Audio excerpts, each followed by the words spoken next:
Then they all went home, but Jesus went to the Mount of Olives. At dawn, he appeared again in the temple courts, where all the people gathered around him, and he sat down to teach them. The teachers of the law and the Pharisees brought in a woman caught in adultery. They made her stand before the group and said to Jesus, "Teacher, this woman was caught in the act of adultery. In the law, Moses commanded us to stone such women. Now, what do you say?" They were using this question as a trap in order to have a basis for accusing him. But Jesus bent down and started to write on the ground with his finger. When they kept on questioning him, he straightened up and said to them, "Let any one of you who is without sin be the first to throw a stone at her." Again he stooped down and wrote on the ground. At this, those who heard began to go away one at a time, the older ones first, until only Jesus was left and the woman still standing there. Jesus straightened up and asked her, "Woman, where are they? Has no one condemned you?" "No one, sir," she said. "Then neither do I condemn you," Jesus declared. "Go now and live your life of sin." 다 각각 집으로 돌아가고 예수는 감난산으로 가시니라. 아침에 다시 성전으로 들어오시니 백성이 다 나아오는지라. 앉으사 그들을 가르치시더니 서기관들과 바리새인들이 음행 중에 잡힌 여자를 끌고 와서 가운데 세우고 예수께 말하되, "선생이여, 이 여자가 간음하다가 현장에서 잡혔나이다. 모세는 율법에 이러한 여자를 돌로 치라 명하였거니와 선생은 어떻게 말하겠나이까?" 그들이 이렇게 말함은 고발할 조건을 얻고자 하여 예수를 시험함이로라. 예수께서 몸을 굽히사 손가락으로 땅에 쓰시니 그들이 묻기를 맞지 아니하는지라. 이에 일어나 이르시되, "너희 중에 죄 없는 자가 먼저 돌로 치라" 하시고 다시 몸을 굽혀 손가락으로 땅에 쓰시니 그들이 이 말씀을 듣고 양심의 가책을 느껴 어른으로 시작하여 젊은이까지 하나씩 하나씩 나가고 오직 예수와 그 가운데 섰는 여자만 남았더라. 예수께서 일어나서 여자 외에 아무도 없는 것을 보시고 이르시되, "여자여, 너를 고발하던 그들이 어디 있느냐? 너를 정죄한 자가 없느냐?" 대답하되, "주여, 없나이다." 예수께서 이르시되, "나도 너를 정죄하지 아니하노니 가서 다시는 죄를 범하지 말라" 하시니라. It is a well-known fact in biblical scholarship that this text from chapter 7 verse 53 to chapter 8 verse 11 is not found in the earliest manuscripts of John's Gospel. 그래서 그 성경 여러 학자들 사이에 잘 그 알려진 것이 이 본문이 그 요한복음의 초기본에는 나와 있지 않다는 것입니다. But since the 6th century, there are many manuscripts that record this particular incident. 하지만 그 나중에 그 여러 그 본에서 이 그 사건에 대해서 이렇게 그 기록이 되어 있는 것을 보게 됩니다. But even in the recordings of this incident, it is inserted in some other places in John besides here, and there's also a few cases where it is recorded in chapter 21 of Luke.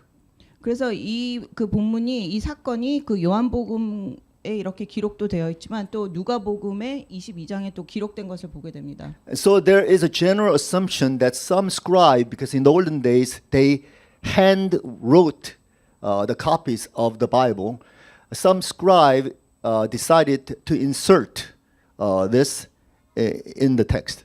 그래서 옛날에는 이렇게 성경을 손으로 이렇게 썼는데 어떤 그 사본을 이렇게 쓰는 사람이 이 사건을 이렇게 넣기로 결정했던 것 같습니다. And this propagated onward into other manuscripts. 그래서 이것이 계속 그 다음에 이렇게 적혀진 사본에 계속해서 기록이 되었습니다. And so you may wonder, did this incident really happen? And if it didn't happen, why is it recorded here in the scripture? 그래서 우리가 이 사건이 진짜로 일어난 사건인가 이렇게 생각하게 되고 또 이게 만약에 진짜 일어난 사건이 아니라면 왜 여기에 이렇게 기록되어 있는가 생각하게 됩니다. But what is very interesting is that most scholars, most evangelical scholars really believe that this incident happened. It was just orally transmitted during the early days. 하지만 많은 학자들이 이 사건이 정말로 일어났던 사건이고 이렇게 입으로 전해졌던 그런 사건이라고 And besides, 생각합니다. this incident inserted right here in context is very relevant. 그렇지만 이 요한복음의 이 사건이 이 자리에 들어간 것이 굉장히 중요한 그것을 가지고 있습니다. You see, in the previous chapters 6 and 7 and in the following section in chapter 8 and 9, we see the Jewish authorities constantly trying to lure Jesus so that they can accuse him, so that they can bring him to trial, so that they can get him killed. 그래서 이 사건이 들어가 있는 그 7장 그 전후로 해서 계속해서 우리가 보게 되는 것이 유대교 지도자들이 예수님을 죽이기 위해서 계속해서 예수님을 그 죽이고자 하는 음모를 꾸미는 것을 보게 됩니다. So we see Jesus against the Jewish authorities, and Jesus is emphasizing the acts of grace like healing and forgiveness to the sinners. 그래서 예수님께서 그 유대교 지도자들을 향해서 이 죄를 사해 주시는 또 치료해 주시는 이 은혜에 대해서 계속해서 말하고 있는 것입니다. And the Jewish authorities are always emphasizing the demand of the law. 유대교 지도자들은 항상 이렇게 율법 지키는 것을 강조했습니다. So this story very well illustrates a situation where actually that tension between the grace of God and the law of God is found. 그래서 이 본문이 하나님의 은혜와 또 이 율법에 대한 어떤 그 사이의 관계를 계속해서 보여주고 있는 것입니다. And so here what we want to really focus upon is how Jesus understood these two, how he reconciles these two. 그래서 예수님께서 이 두 가지를 어떻게 이해하고 계셨고 이 두 가지를 어떻게 화해시키셨는지를 보게 되는 것입니다. Because Jesus Christ, the Son of God, and God himself is the author of both grace and law. 그 하나님의 아들이신 예수님께서 이 모든 두 가지 하나님의 은혜와 또 이런 율법 두 가지의 모든 것의 주인이 되시고 그 두 가지를 다 이렇게 이루시는 분인 것입니다. So let us read more specifically about the situation that happened at that time. Beginning with verse 3. 그래서 3절에 이 사건이 구체적으로 어떻게 일어난지를 보겠습니다. The teachers of the law and the Pharisees brought in a woman caught in adultery. They made her stand before the group and said to Jesus, "Teacher, this woman was caught in the act of adultery, and in the law Moses commanded us to stone such women. Now what do you say?" 서기관들과 바리새인들이 음행 중에 잡힌 여자를 끌고 와서 가운데 세우고 예수께 말하되 선생이여 이 여자가 간음하다가 현장에서 잡혔나이다. 모세는 율법에 이러한 여자를 돌로 치라 명하였거니와 선생은 어떻게 말하겠나이까. So we see here the religious elites, the teachers of the law and the Pharisees, they brought a woman caught in adultery. They brought her to Jesus to see what kind of verdict Jesus will make regarding her. 그래서 이 본문에서 그 유대교 지도자들과 바리새인들이 간음하다 잡힌 여자를 예수님께 데리고 와서 예수님께서 어떤 판결을 하시는지를 보기 원했습니다. And they pointed out that in the law, Moses had commanded stoning of such a woman who was caught in adultery. 그래서 그 율법 학자들이 그 모세 율법에는 이렇게 간음하다 잡힌 여자는 돌로 쳐서 죽이라고 말했다고 했습니다. And this is true. If you see Leviticus 20 verse 10, we see that both the adulterous man and the woman, if they are caught, must be put to death. 그래서 레위기 20장 10절에 보면은 그 간음하다 잡힌 남자와 여자 다를 돌로 치라고 되어 있습니다. And also in Deuteronomy 22 verse 22, it says that both the adulterous man and the woman must be stoned to death at the gate of the town. 그리고 그 신명기 22장 22절에 보면 그 간음한 남자와 여자를 다 돌로 쳐서 죽이라고 또 되어 있습니다. Now the question is, where is the adulterous man? You found the adulterous woman, but where is the adulterous man? 하지만 여기서 우리가 그 질문하게 되는 것은 이 간음한 여자는 있는데 그럼 간음한 남자는 어디 있는가입니다. So right off from the very start, we see something not quite right about this scenario.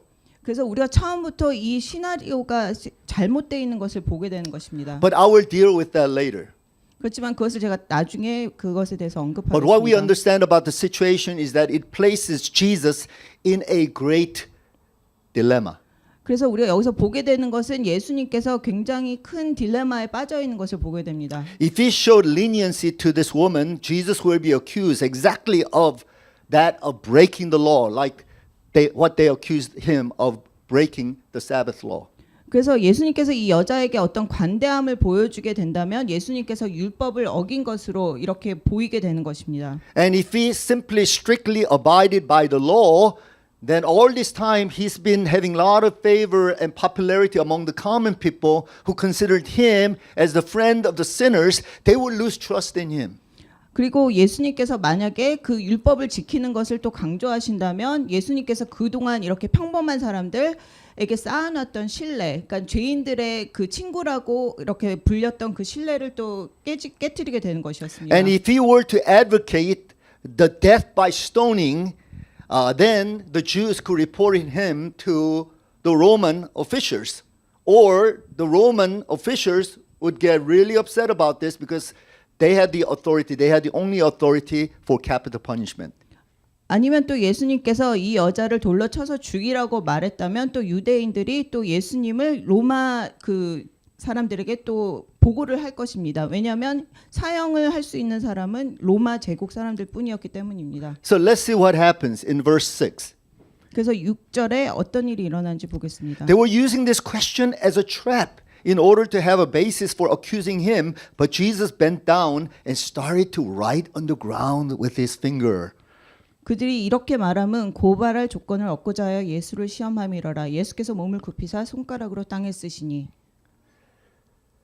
So Jesus saw that they were not just asking questions. He saw an underlying ulterior motive with which they were operating.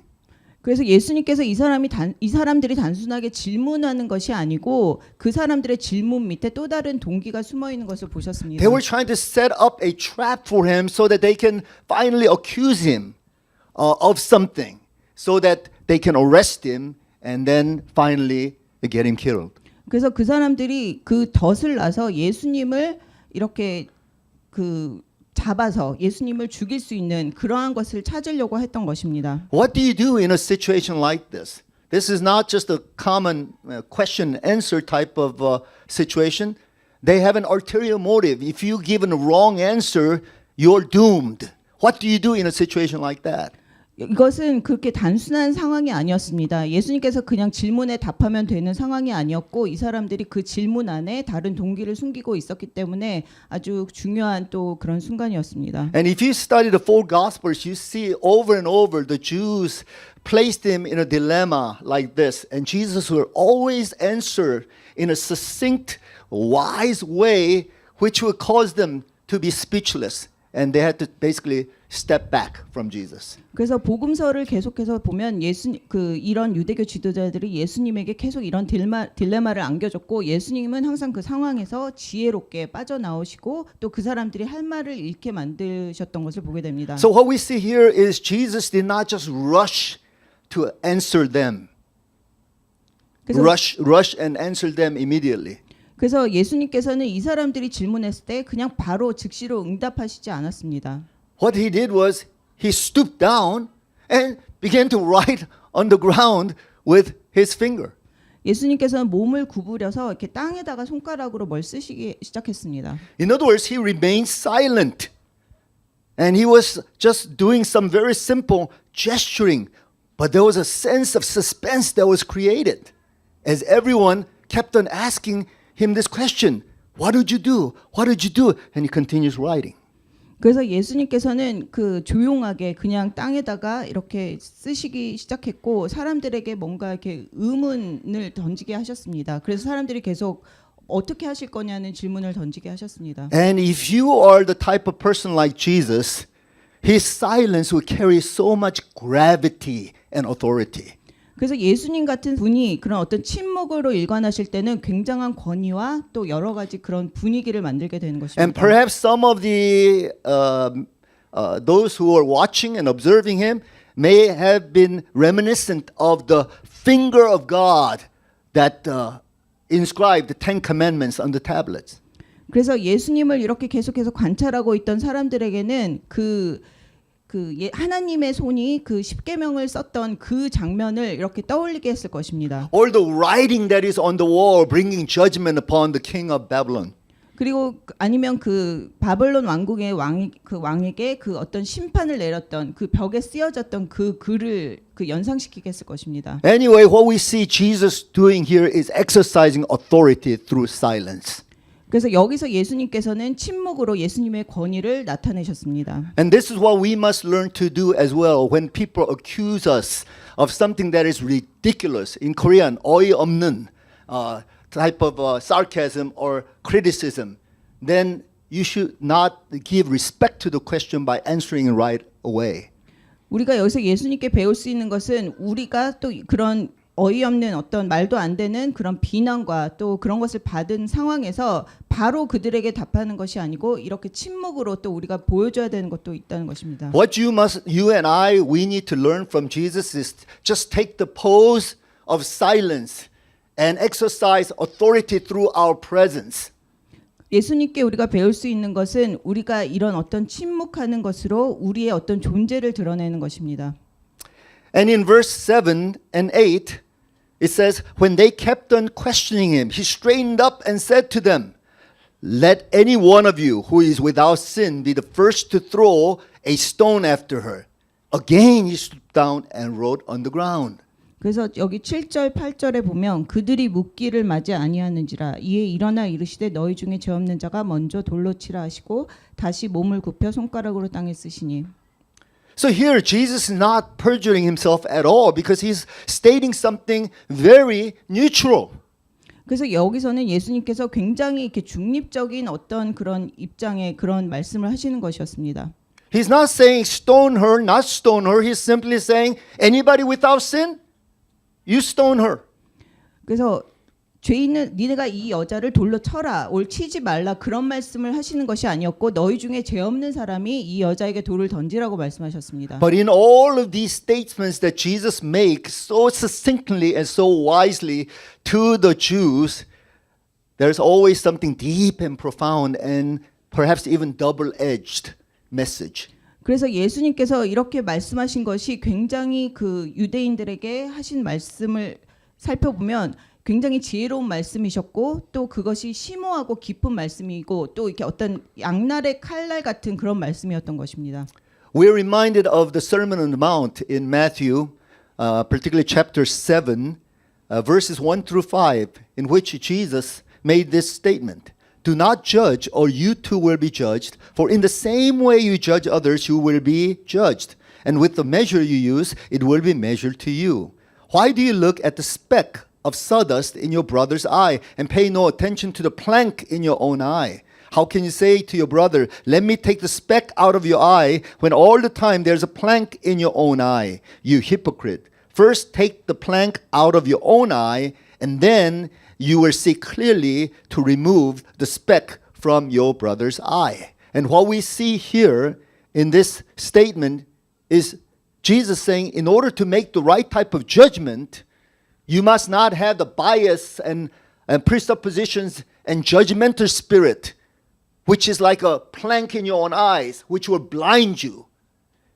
Therefore, it will discredit you from making the right judgment. 그래서 여기서 예수님께서 말씀하시는 것이 너희가 만약에 올바른 판단이나 그런 판결을 내리기 위해서는 너희가 어떤 선입견이나 또 너희가 그런 어떤 다른 것을 가지고 있지 않아야 되고 그래서 이 마태복음 말씀처럼 너희 눈에 있는 그런 그 작은 것을 작은 것을 가지고 있는 사람은 자기 눈에 그것을 가지고 있는 사람이 다른 사람을 비난할 수 없다는 그런 말씀이셨습니다. So when Jesus says, anyone without sin, you be the first to throw the stone, he is specifically addressing those who are bringing accusation to this woman, because he knew that they had all these ulterior motives with which they brought this woman to Jesus. 그래서 예수님께서 너희 중에 그런 죄가 없는 사람이 먼저 돌을 던지라고 말씀하셨는데 그 말씀은 결국 이 여자를 데리고 왔던 유대교 지도자들에게 하신 말씀이었습니다. But also in a general sense, it targets every one of us,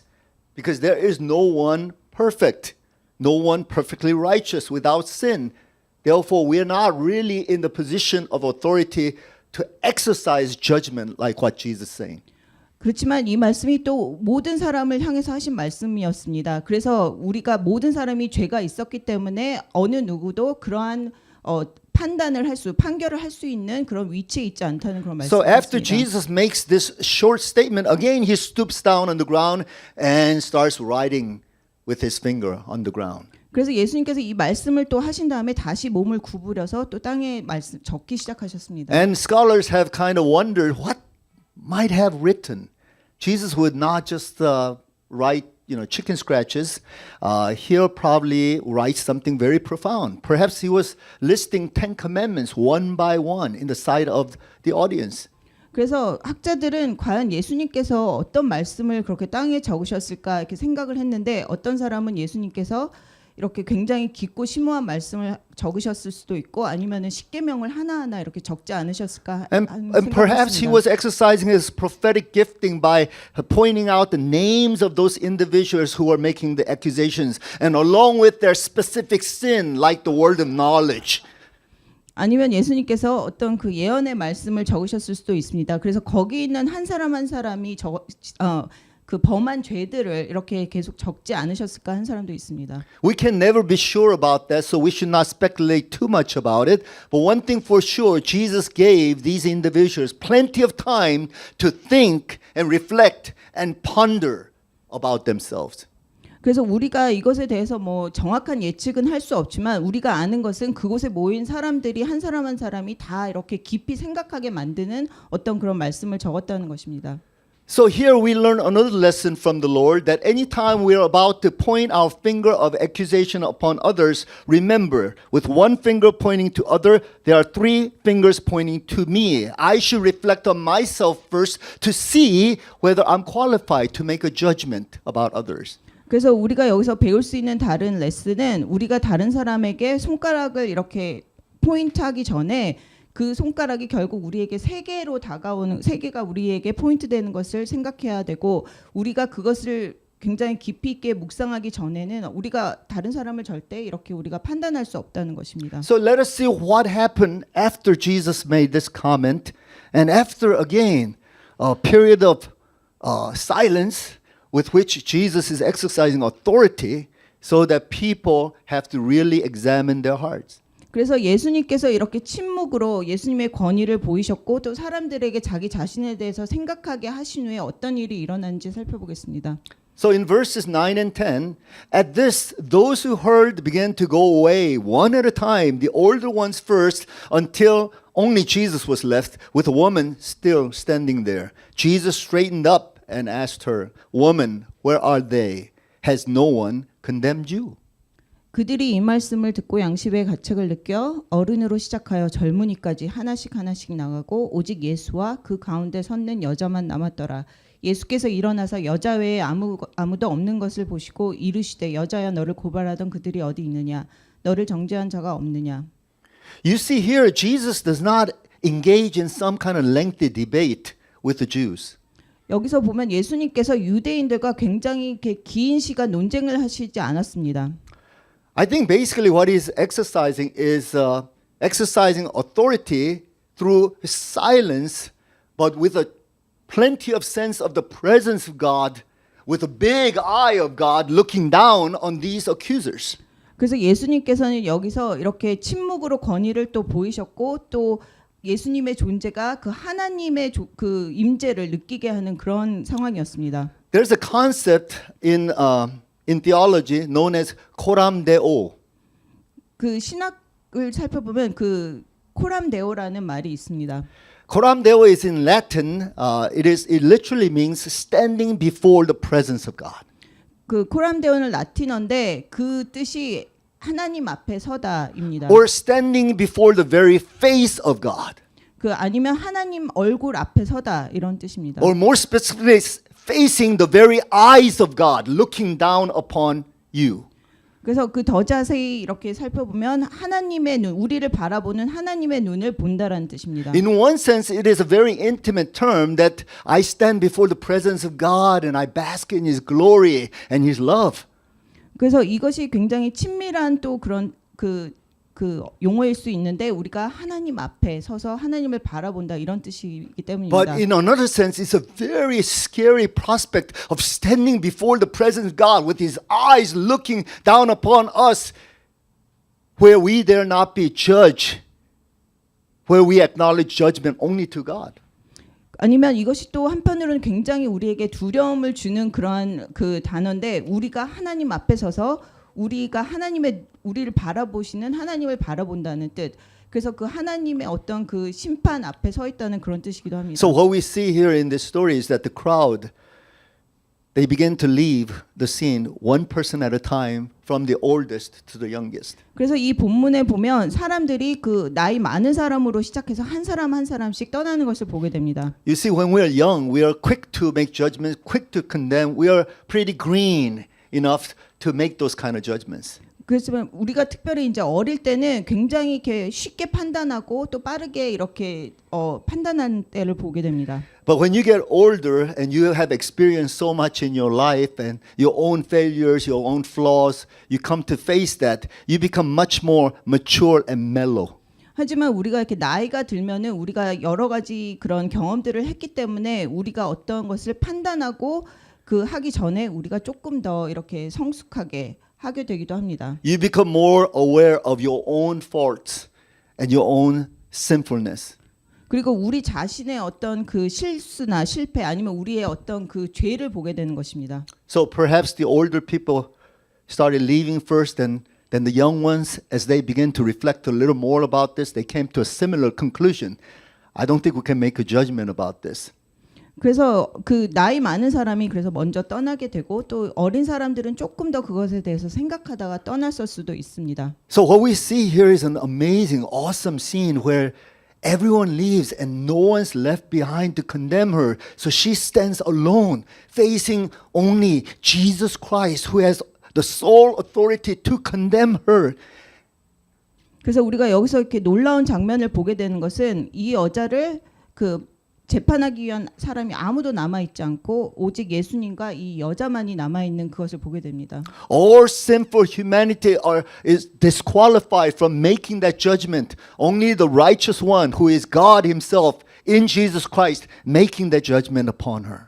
그래서 어느 사람도 이 여자를 재판하고 판단하는데 그런 자격을 지닌 사람이 아무도 없기 때문에 다 가고 그 자격을 지니신 예수님만이 남아 있는 것입니다. Now, I want to just insert a short comment here because I don't want you to misunderstand that what Jesus is saying is He's going to wipe out the whole court system and there should be no human judges on planet Earth. That is not what He's saying.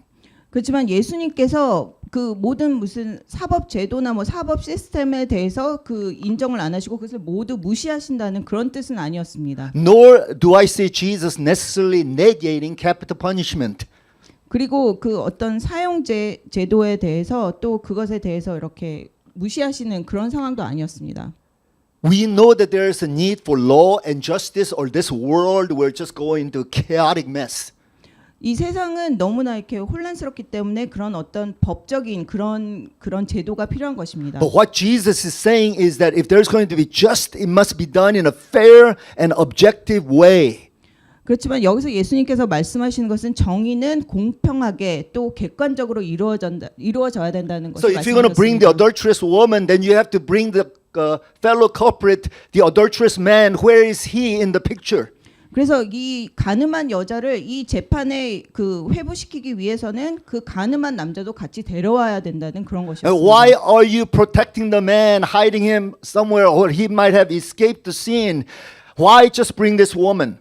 그래서 이 가늠한 남자는 어디로 도망가서 이렇게 숨어 있는데 왜 이 여자만을 이곳에 데려와서 재판을 하려 Or he may be 하는가 questioning, how can you be chauvinistic about this?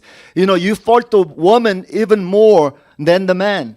그리고 어떻게 그런 남성 우월주의적인 그런 그 관점으로 여자만을 그렇게 재판할 수 있는가 But more than 하셨습니다. anything, why are you using this woman to trap me? Jesus is saying. Why is there ulterior motive? And as all of you know, in the court of law, if they were to discover any other ulterior motives in any kind of situations, that case can be questionable. 그리고 예수님께서 말씀하시는 것은 너희가 왜 이 여자를 이용해서 나를 이렇게 덫에 빠뜨리려고 하는가 그런 것들도 말씀하셨습니다. But I think Jesus was more concerned about the heartlessness of these Jews, the ruthlessness of these Jews. 하지만 예수님께서 더 여기서 이렇게 그 관심을 가지셨던 것은 이 유대인들의 그 마음이 그 없는 상태 그런 것에 대해서 Did 말씀하셨습니다. they even care about this woman? Did they really want her to be restored and be reformed in any way?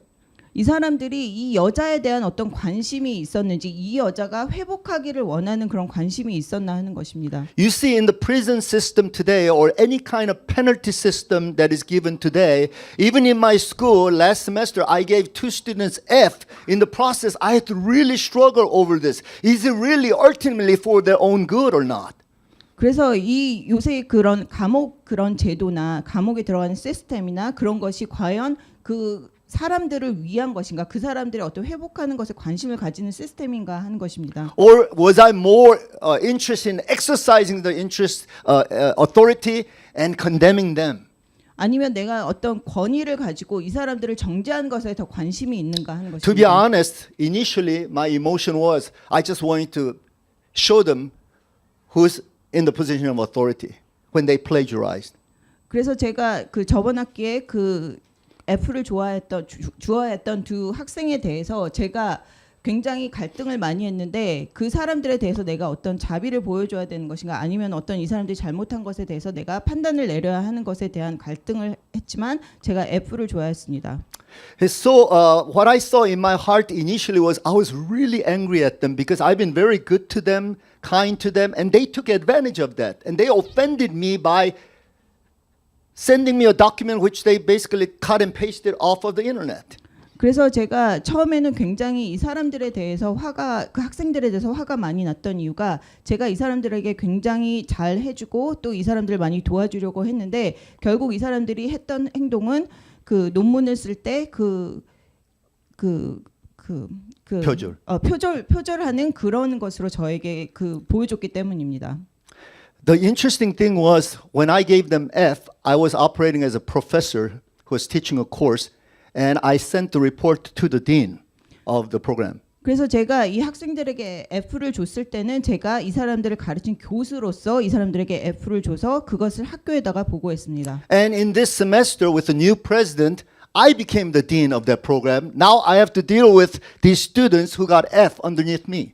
그리고 이번 학기부터는 제가 또 이 프로그램의 학장이 됐기 때문에 제가 그 F를 줬던 학생들을 또 제가 이렇게 마주해야 되는 상황이 And I 되었습니다. began to reflect on this. What is the real purpose here? Do I really want them to be reformed? Do I really care about their future? 그래서 제가 여기서 계속해서 생각해야 되는 것이, 내가 이 사람들의 미래에 대해서 내가 굉장히 관심을 가지고 그것에 대해서 내가 이 사람들이 변화되기를 원하는가였습니다. So I called these 2 students to my office and I had a very deep, intense talk with them and clearly showing them that I really had a heart for them. I was not expelling them from our school. I just wanted them to receive the penalty, to go through the whole process of reform, whereby I can get them to graduate. 그래서 제가 이번 학기에 이 두 학생을 제 방으로 불러서 이 사람들과 굉장히 깊은 대화를 나눴습니다. 그래서 제가 이 사람들에게 그 사람들이 이 모든 과정을 잘 맞춰서 졸업할 수 있게 도와주고자 하는 마음이 있다는 것을 이 사람들에게 보여줘야 했습니다.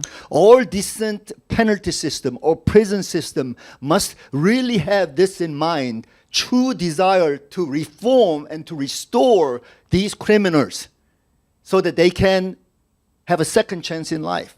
그래서 모든 사법제도나 어떤 감옥 그 시스템의 어떤 그 근본적인 그런 목적이 이 사람들이 변화할 수 있고 다시 그런 재건할 수 있는 기회를 주는 것이 되어야 되는 것입니다. So here in this story, no one was able to condemn this woman, and she stands alone before the presence of the Lord, who is the only true, right judge. 그래서 이 본문에 보면은 이 여자를 그 판단할 수 있는 아무 사람도 남아 있지 않고 진정한 재판자가 되실 수 있는 예수님만이 남아서 이 여자를 마주대하고 있는 것입니다. So to the question, woman, where are they? Has no one condemned you? In verse 11, she responds by saying, no one, sir. Then Jesus says, then neither do I condemn you. Go now and live your life of sin. 그래서 여기에 보면은 예수님께서 그 여자에게 너를 고발하던 그들이 어디 있느냐, 너를 정죄한 자가 없느냐 했을 때 그 여자가 주여 없나이다. 그래서 예수님께서 그 여자에게 나도 너를 정죄하지 아니하노니 가서 다시는 죄를 범하지 말라 이렇게 말씀하셨습니다. So Jesus does not condemn the woman. 그래서 예수님께서는 이 여자를 정죄하지 않으셨습니다. But neither does Jesus condone her sin. 하지만 예수님께서 또 이 여자의 죄를 관대하게 봐주시지 Because 않으셨습니다. he clearly spoke to her, go and do not go back to that sinful way of life. 예수님께서는 이 여자에게 가서 다시는 죄를 범하지 말라고 말씀하셨습니다. I have a strong feeling that the woman did exactly that. She changed her lifestyle and perhaps followed Jesus ever since. 그래서 저는 이 여자가 가서 다시 죄를 짓지 않고 그 삶이 변화됐다는 것을 믿고 있습니다. There's even this legend that perhaps this woman was Mary Magdalene, the great disciple of the Lord Jesus Christ. 그리고 또 이 여자가 막달라 마리아이지 않을까 하는 그런 얘기들도 있습니다.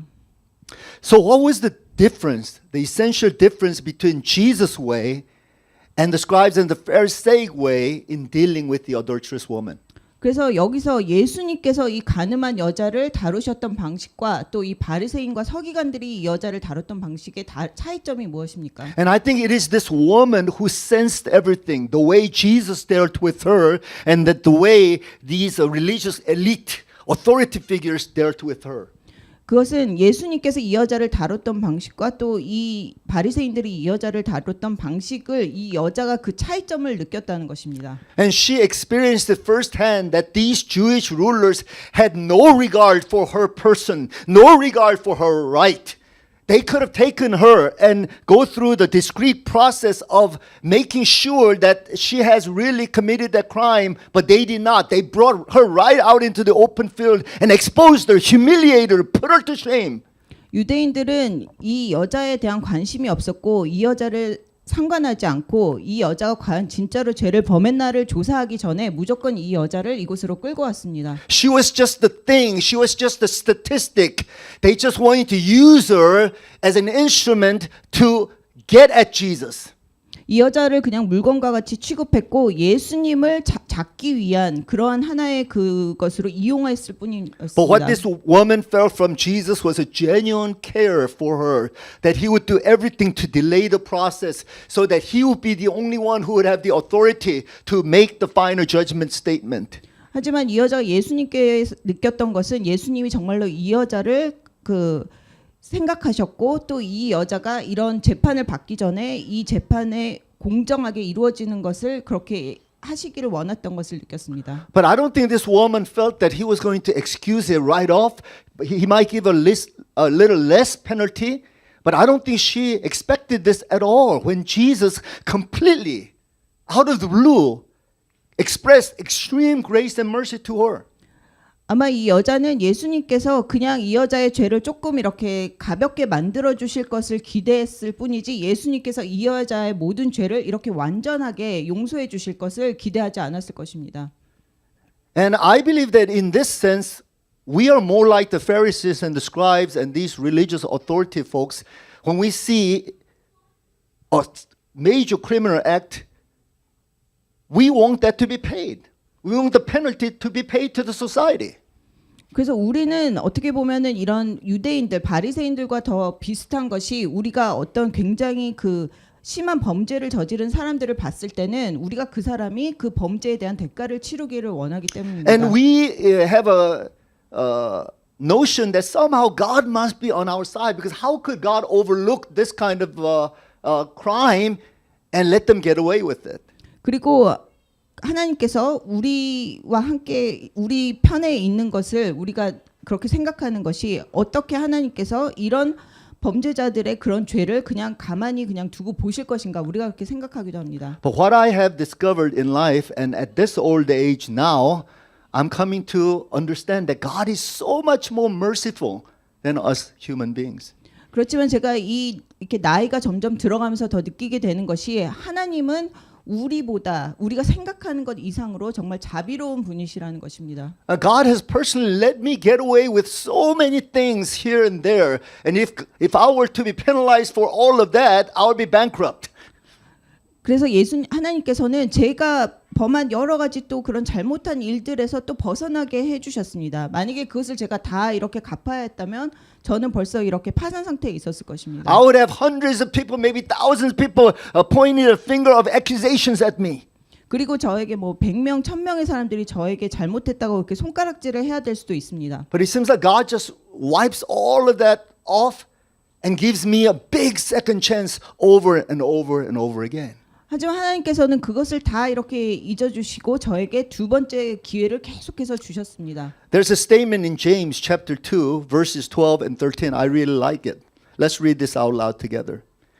Speak and act as those who are going to be judged by the law that gives freedom, because judgment without mercy will be shown to anyone who has not been merciful. Mercy triumphs over judgment. 그래서 야고보서 2장 12절에서 13절을 보면 너희는 자유의 율법대로 심판받을 자처럼 말도 하고 행하기도 하라. 긍휼을 행하지 아니하는 자에게는 긍휼 없는 심판이 있으리라. 긍휼은 심판을 이기고 자랑하느니라. So we think that the scale of justice is equivalent, whereby there's mercy and that there's a justice or judgment, and it's equal. 그래서 여러분께서는 이 어떤 그 정의의 저울이 이렇게 이쪽에는 자비, 이쪽에는 정의가 있어서 이렇게 똑같은 그 무게를 가지고 있을 거라고 생각할 And 것입니다. objectively speaking, yes, it has to be equal. 객관적으로 얘기하면은 그렇게 똑같은 무게를 가져야 되는 That's 것입니다. what fairness says. 그것이 공정함이 그것을 말하는 것입니다. But in Christ, there seems to be an overwhelming lopsidedness when mercy takes over and triumphs over even justice. 하지만 예수님 안에서는 이것이 완전히 그 뒤집어져서 그 긍휼이 심판을 이기는 것입니다. And we have all been indebted to the overwhelming mercy of the Lord upon our lives. 그래서 우리 모두가 예수님의 긍휼에 우리가 빚을 진 자입니다. I think what this woman probably learned from this lesson was that all this condemnation, all this enforcement from the law to get her to reform her way of life could not have effect upon her. But that one act of grace on the part of Jesus has so much power to actually transform her heart and transform her life. 그래서 이 본문에서 이 가늠한 여자가 배운 것이 이 여자의 어떤 그 삶의 방식을 바꾸려는 그런 율법이나 또 그러한 모든 판단들이 이 여자의 삶을 바꾸지 못했지만 예수님께서 그 한 번의 은혜를 베푸신 것을 통해서 이 여자의 삶이 완전히 변한 것을 이 사람이 알게 되었습니다. I think what God really is in the business of doing is getting us so indebted to His grace that we be transformed inside out in the way we operate. 그래서 예수님께서 우리에게 그런 우리가 빚진 자, 예수님의 은혜에 빚진 자가 되어서 우리의 삶이 완전히 변하는 그런 삶을 살게 하기를 원하셨습니다. But those of us who do not understand the language of grace or mercy, obviously we cannot express that to others as well. 그래서 여기서 은혜와 자비라는 그 개념, 그 단어에 대해서 이해를 못하는 사람은 물론 다른 사람에게 그것을 베풀 수가 없는 것입니다. So if you tend to be more judgmental than gracious and merciful, then you must ask this question: have I been indebted to the grace and mercy of God? Or maybe I do not understand the language very well. 그래서 어떤 은혜와 자비를 베풀기보다는 그런 판단하는 것이 더 쉬운 분들은 과연 그 이런 질문을 던져야 됩니다. 우리가 과연 예수님에게 빚진 그런 것을 이해하는 사람인가, 그 단어를 이해하는 것인가입니다. So in this very season of Lent, when we meditate on the cross of the Lord Jesus Christ, we must ask the question: what does that cross mean? 그래서 이 사순절 동안 우리가 예수님의 십자가에 대해서 묵상하게 되는데 우리가 질문을 던져야 되는 것은 그 예수님의 십자가가 우리에게 어떤 의미인가입니다. Why did Jesus have to go through so much pain and suffering? Why did he have to bleed? Why did he have to be nailed on the cross? Why? 왜 예수님께서 그 고통과 고난을 겪으셔야 했고 십자가에 달리셔서 피를 흘리셔야 했는가입니다. That is because of our sins and the horrendous intensity of our sins. And so anytime you think about the cross and how extreme that is, that has to do with our sin and how sinful we are. 그것은 우리의 그런 죄 때문입니다. 우리의 흉악한 죄 때문이기 때문입니다. 그래서 우리가 십자가를 바라볼 때는 우리의 죄에 대해서 우리가 다시 한번 생각해야 되는 것입니다. So when Jesus died on the cross, he wiped it all out. That means we are in a position of absolute indebtedness to the grace of God demonstrated on the cross for us. 그래서 예수님께서 십자가에서 우리의 모든 죄를 말끔하게 씻어 주셨기 때문에 우리는 모두 예수님의 은혜에 빚진 자들입니다. We do not realize how much we are in debt to Christ. 그래서 우리는 우리가 얼마만큼 예수님께 빚진 자들인 것을 알지 못합니다. We think we owe him just a little bit, but we don't. We are utterly bankrupt. We owe him everything in our lives.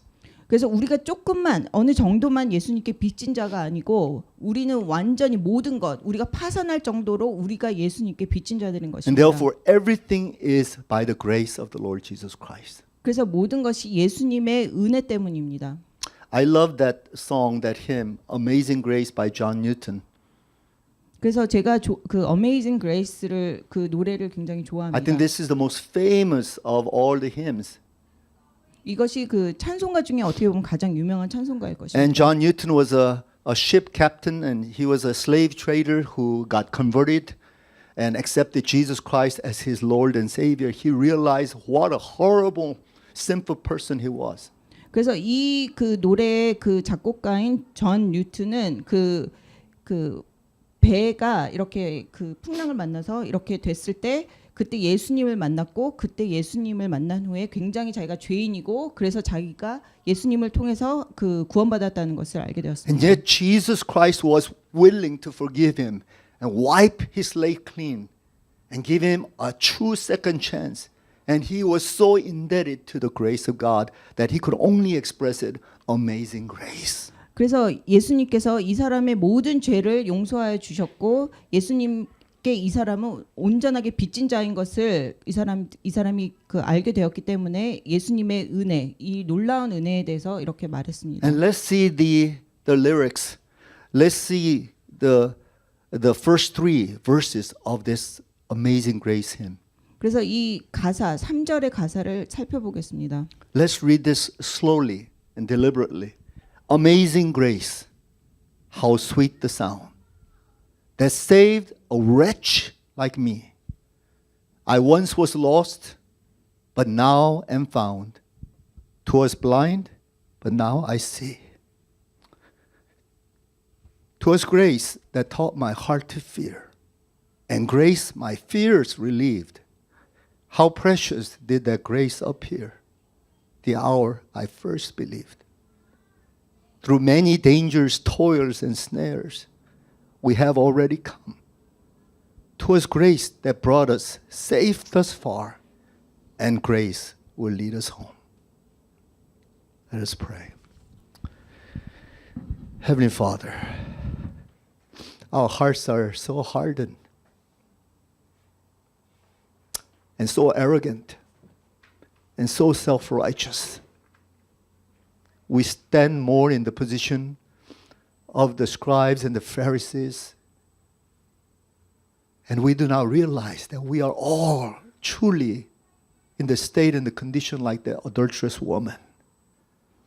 And even those Pharisees and the scribes, they did not realize they were in no better shape than the woman because they were so busy pointing their finger at her.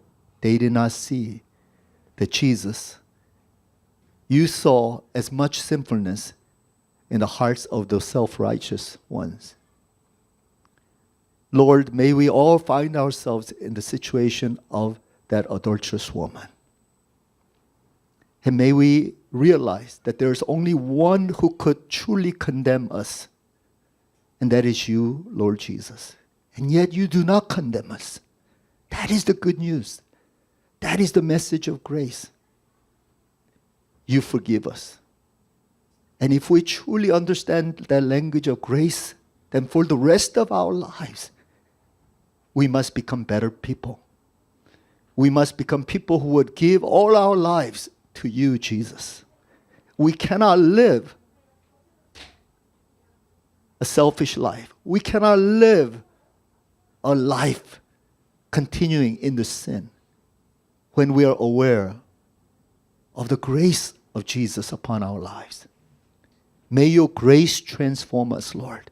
May your grace not be cheapened, but may it be so powerful and so costly that it would have a profound effect upon us to transform our lives, Lord. Transform our ways of thinking, oh God. Help us, Lord. Help us by your grace. In Jesus' name we pray. Amen. Let us all stand and sing this final version of Amazing Grace.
Amazing grace, how sweet the sound that saved a wretch like me.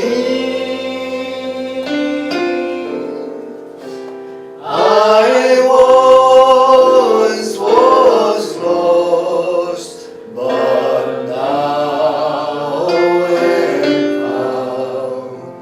Was blind, but now I see.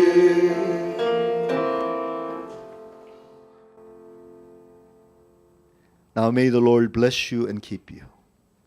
May the Lord make his face to shine upon you and be gracious unto you. May the Lord turn his face towards you, radiate in all his glory, beauty, wisdom, and love. And may you understand the language of grace and mercy, which flows out of the heart of God. And may you hear the word of the Lord when he says, I condemn you not. Therefore go and no more live out that life of sin. May we take your word at face value, Lord. May we truly embrace your command for us to live our lives for you only. In the name of the Father, Son, and the Holy Spirit. Amen.